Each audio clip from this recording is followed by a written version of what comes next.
Mi nombre es Álvaro Escalante, soy estudiante de la Universidad SECAR, estoy en el programa de licenciatura en inglés como lengua extranjera y vamos a hablar un poquito de lingüística asociada, lingüística aplicada y sociolingüística.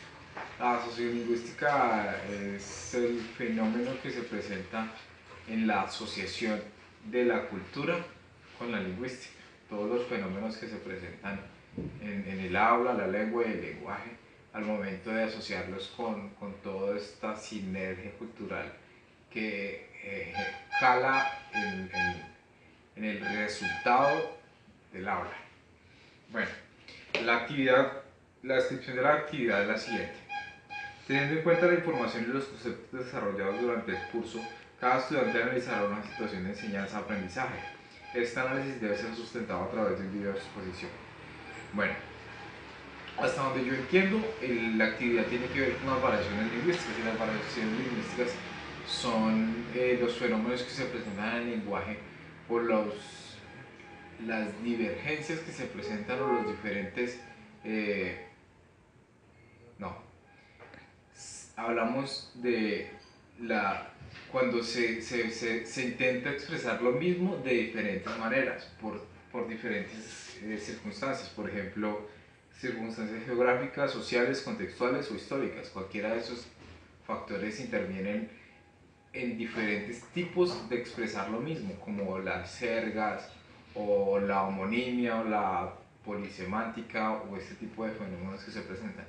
Y asimismo yo quiero presentar esta actividad a través de la homonimia y la polisemántica. La homonimia es cuando hablamos de dos palabras que se escriben o suenan igual, pero que no tienen un origen etimológico. Y por otro lado, la polisemia, sí, hablamos de una palabra que se escribe igual y tiene un origen etimológico igual. ¿Qué es etimología? La etimología es la historia y la evolución de las palabras.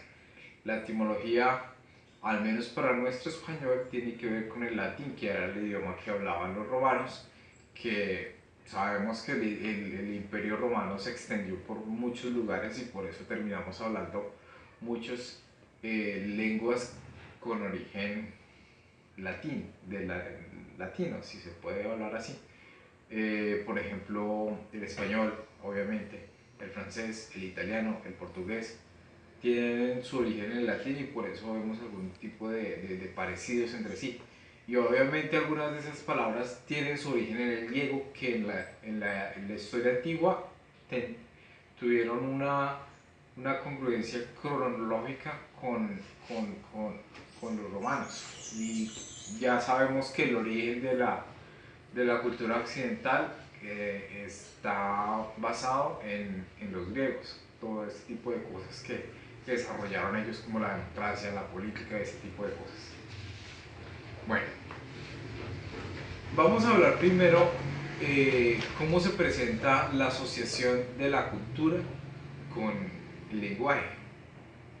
Vamos a darnos cuenta que para la apropiación de nuevos conceptos lingüísticos en una persona, para la apropiación de una nueva palabra, tiene que haber una asociación entre la percepción de la realidad, lo que percibe el individuo a través de sus sentidos, que genera una sensación siendo repetitivos, con los elementos cognitivos que se presentan inmediatamente en el momento de aprender una nueva palabra. Esta asociación tiene una gran importancia porque se generan imágenes que representan a través de las palabras la realidad. Bueno,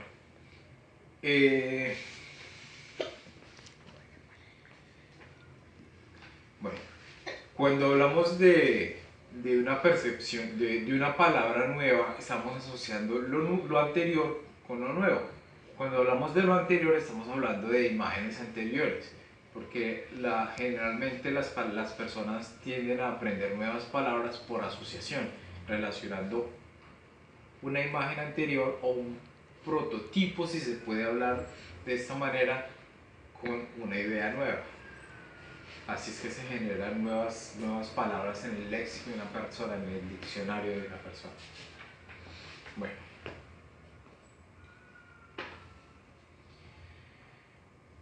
¿Y en qué interviene la cultura en este entonces?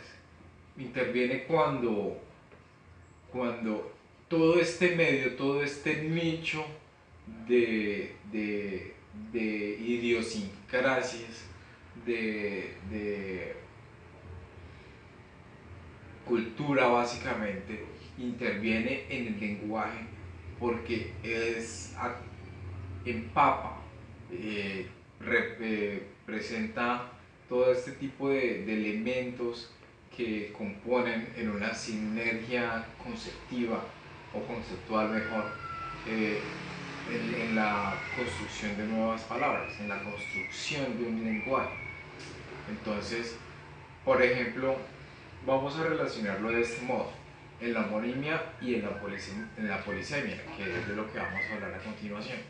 Eh, se pueden presentar por las variaciones lingüísticas de las que ya hemos hablado, eh, algunos, algunos, eh, perdón, se pueden presentar algunas confusiones, ya que una palabra, por ejemplo, como semejanza, que en matemáticas estamos hablando de una igualdad total que apenas difiere de tamaños. En cambio, en nuestro español cotidiano, semejanza habla de un parecido nada más. Entonces, este es un buen ejemplo de que en diferentes circunstancias se pueden presentar confusiones. ¿Y qué puede pasar a qué le puede pasar a un niño o a un estudiante cuando se está enfrentando a un nuevo concepto en una circunstancia diferente? Se puede confundir. Obviamente para un niño que le están hablando en matemáticas de semejanza, va a ser muy difícil entenderlo cuando ha estado acostumbrado a ver que la semejanza es solo un parecido y no una razón de igualdad casi total. Cuando hablamos de geometría, por ejemplo, un ángulo, perdón, un triángulo con ángulos iguales pero con diferente tamaño, estamos hablando de una semejanza, una igualdad en proporciones, a escala. Entonces, por eso quería hablar de la polisemia. La polisemia es, como ya hablamos, la igualdad, el, la, la igualdad de una palabra en diferentes circunstancias a través de un mismo origen etimológico. Bueno, vamos a hablar de algunos ejemplos de polisemia para entrar más en materia. Una palabra que puede utilizarse en diferentes circunstancias teniendo el mismo origen etimológico puede ser clave. Por ejemplo, cuando hablamos de la clave de un problema, hablamos de lo que permite solucionar un problema en determinadas circunstancias.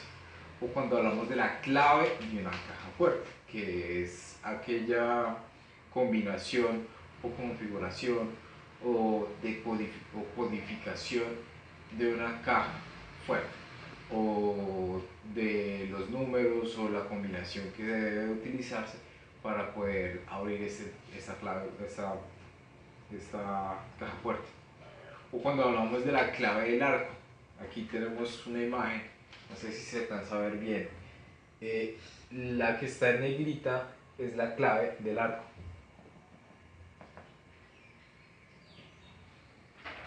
Esto es un buen ejemplo de que en diferentes circunstancias o en diferentes áreas podemos encontrar la misma palabra con diferentes significados.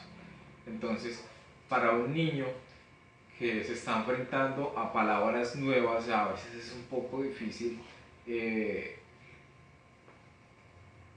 construir un concepto nuevo cuando tiene el mismo concepto con otro significado en otra área, otra circunstancia, otro determinado ambiente geográfico o un momento histórico. Asimismo, las palabras adquieren diferentes significados en cualquiera de estas circunstancias. Otro ejemplo que tenemos también de polisemia es la palabra órgano, que en música o en una área como la música campo de las artes, específicamente la música, el órgano es un instrumento de, de aire para tocar música, obviamente. Y por otro lado, un órgano es una unidad funcional de un sistema, por ejemplo, porque órgano tiene otro tipo de acepciones en el diccionario de la RAE o la Real Academia de la Lengua Española. Otra palabra que también presenta acepciones diferentes en diferentes circunstancias o diferentes contextos es la palabra capital. Para un niño, cuando estamos hablando de capital, en geografía obviamente va a pensar en que es la ciudad principal o donde, donde convergen todo el tipo administrativo, político de un estado, por ejemplo, o de un determinado departamento. Y por otro lado, capital, cuando hablamos de economía, hablamos de la cantidad de dinero impuesta que se impone o que se presta. Por ejemplo, capital tiene otro montón de acepciones, pero con estos dos ejemplos vamos a tener las herramientas para poder presentar lo que con lo que se encuentra un estudiante al momento de hablar de palabras polisémicas. Otro ejemplo, y ya el último, es la palabra banco. Banco puede ser una empresa financiera la cual administra y gestiona dineros, la plata de los contribuyentes, entre comillas, porque los bancos generalmente se asocian con el gobierno y son los que administran la plata nuestra, la plata del Estado, y nos prestan nuestra plata y nos cobran intereses. Entonces es una cosa bien chistosa, pero básicamente esto es un banco. Y por otro lado, un banco es una silla en la que se pueden sentar varias personas a la vez, como en un banco en un parque. Bueno, hasta ahí los ejemplos. En homonimia también tenemos más ejemplos, pero me parecen más interesantes los de polisemia. Bueno, yo creo que esto es un buen ejemplo, la polisemia, de las variaciones lingüísticas que podemos encontrarnos en cualquier tipo de circunstancia. Para la actividad me parece un muy buen ejemplo. Recordemos que en una circunstancia de enseñanza-aprendizaje podemos encontrarnos todo un océano de circunstancias que nos pueden llevar a presentar, a encontrarnos con diferentes